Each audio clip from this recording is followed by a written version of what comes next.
और हुकूमती सतह पर भी मैं आपको एक बात बताऊं, मैंने किसी का इंटरव्यू लिया ऐसे ही, इट्स लॉन्ग टाइम बैक, कोई गरीब बच्ची थी, तो उसने मुझसे बिलावल भुट्टो ज़रदारी की बड़ी तारीफ़ की।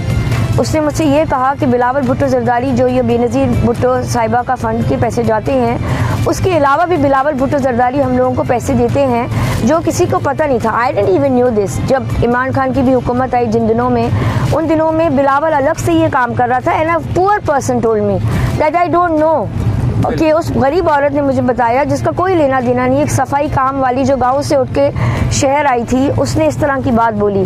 सो आई रियली लाइक इट कि एफर्ट्स हैं, it's just that we need to understand the chemistry of the country, और हमें उस हिसाब से इस मुल्क के अंदर महंगाई को भी कम करना चाहिए है, साथ ही साथ लोगों के लिए ऐसे टूरिज्म को डेवलप करना चाहिए है। आप और हम आज टूरिज्म कर रहे हैं, कितना टूरिज्म बढ़ सकता है ईद के दिन अगर यहाँ पे बहुत सारी कश्तियाँ चले, जबकि पूरी दुनिया में होते क्रिसमस में। देखिए गरीब के त्यौहार में बिलावल से आपकी सलाम दुआ है, तो एक काम करा दीजिए, उसको बोले खुदा का वास्ता कराची की आबादी मर्दम शुमारी में असल आबादी अगर देखिए मैं आपको एक बात बताऊँ, मैं एक टेलीविजन एंकर खुद रही हूँ, माशाल्लाह मेरी हर पार्टी से, चाहे पीटीआई हो, नून लीग हो, पीपल्स पार्टी हो, तो मैं चाहती थी कि अगर पीपल्स पार्टी बैठ रही है तो पॉजिटिव बात करे, पीटीआई बैठ रही है तो पॉजिटिव बात करे, नून लीग मेरे पास लाहौर से खास आती थी तो पॉजिटिव बात करे कि हमने क्या अच्छे काम किए हैं। तो एक अच्छे काम की हैसियत से बेसिकली अच्छा काम कर देना, मर्दम शुमारी प्रॉपर हो जाए, कराची की आबादी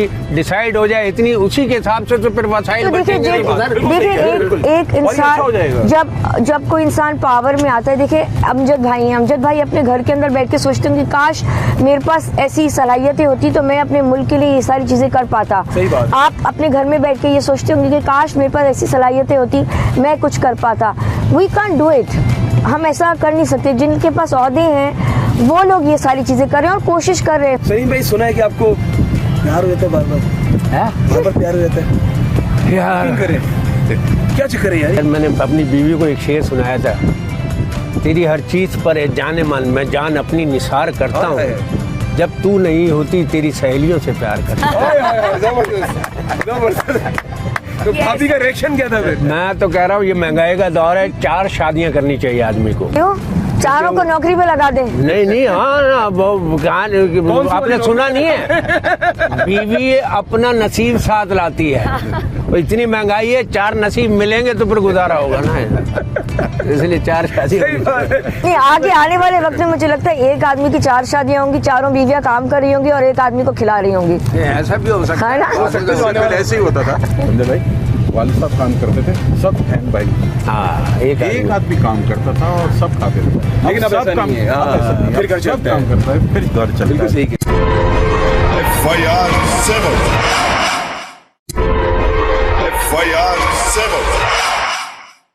अच्छा तानिया, मुझे ये बताएं कि गानों से लगाओ है, गाने सुनती है? बहुत कम, टाइम ही नहीं होता इतना मेरे पास। कभी का मूड होता है ना इंसान का, मूड। आपको हैरत होगी मैं ज्यादातर तस्बीह पढ़ती हूँ। अरे माशाल्लाह। I mean I tell you something, my spare time is mostly, मुझे डांट पड़ती है बहुत ज्यादा कि मैं बहुत शौकीन हूँ वजीफों की, but I get really scolding from my family members कि जब भी देखो इसके हाथ में तस्बीह होती है, कुछ ना कुछ पढ़ रही होती है। मुझे ऐसे लगता है कि जैसे अल्लाह सुब्हान व तआला ने वो एक मेरे में चीज़ डाल दी है, चाहे मैं क्लिनिक जा रही हूँ, बिस्मिल्लाह रहमान, मैंने चिल्ले भी काटे हुए हैं, so I really like, it's my passion. तो अल्लाह सुब्हान व तआला ने मेरा टीवी नहीं देखा 10-12 साल से। इतने सालों से हम एक साथ काम। नो, आपको पता है जब मैं बिजनेस प्लस भी थी तो बड़ा मजा आया बिजनेस प्लस के एक शो में, एक मौलवी साहब आ रहे थे टेलीविजन शो में, तो उन्होंने कहा मैं कैसे जाऊंगा इनके साथ बैठने, ये तो सीवलेस बैठी हैं और ऐसी हैं। जब वो मौलवी मुझसे शो करके गया तो उसने कहा इसको कहाँ से लेकर आए हैं आप? So I have a lot of knowledge of Islam in Deen and apart, you know, I mean हमारा ईमान साफ होना चाहिए हर चीज के लिए। बिल्कुल ऐसे ही है, बिल्कुल ऐसे ही है। इंसान का ईमान साफ होना चाहिए और दिल साफ होना चाहिए। हाँ, दिल साफ होगा ना, ऑटोमेटिकली आपकी शक्ल के ऊपर वो चीज आ जाएगी। और पता है आपको पता है कि रूहानी पावर्स इतनी स्ट्रांग होती हैं कि जिस बच्चे के पास या जिस आदमी के पास रूहानी पावर्स होती है, अल्लाह उसे हर चीज से नवाज देता है। बिल्कुल ऐसे ही है, बिल्कुल। बहुत अच्छे खूबसूरत मेहमान हमें करेंगे। आप लोग रहिए मेरे साथ। ईद मुबारक पाकिस्तान।